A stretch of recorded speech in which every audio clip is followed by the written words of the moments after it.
It is 10 April 2020.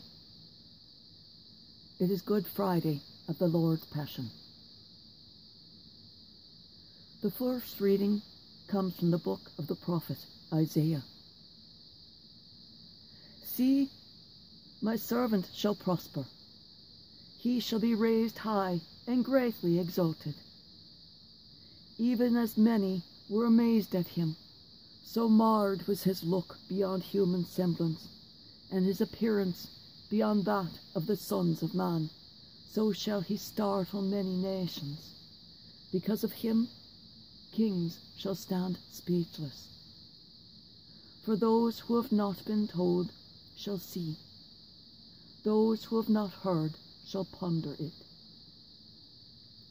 Who would believe what we have heard? To whom has the arm of the Lord been revealed? He grew up like a sapling before him, like a shoot from the parched earth.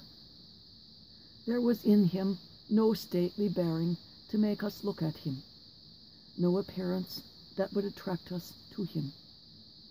He was spurned and avoided by people, a man of suffering, accustomed to infirmity, one of those from whom people hide their faces, spurned, and we held him in no esteem.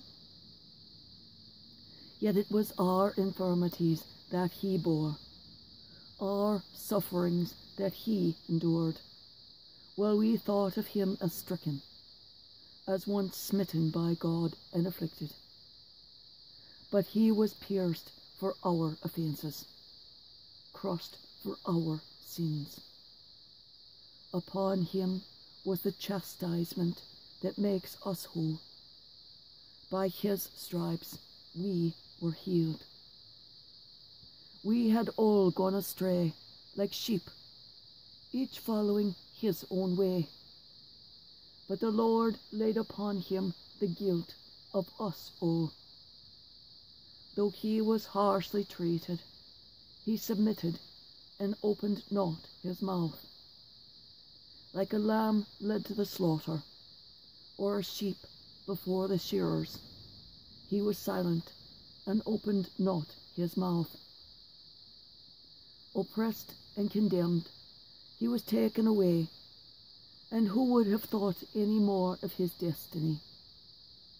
When he was cut off from the land of the living, and smitten for the sin of his people, a grave was assigned him among the wicked, and a burial place with evildoers, though he had done no wrong, nor spoken any falsehood. But the Lord was pleased to crush him with infirmity.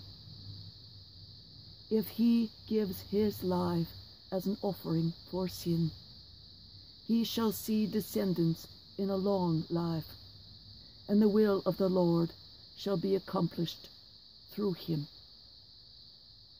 Because of his affliction, he shall see the light in fullness of days. Through his suffering, my servant shall justify many, and their guilt he shall bear.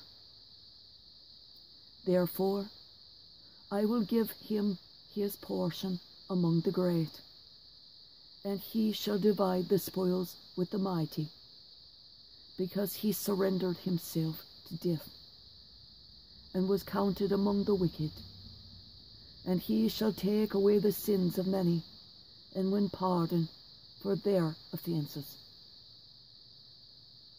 The word of the Lord. Thanks be to God.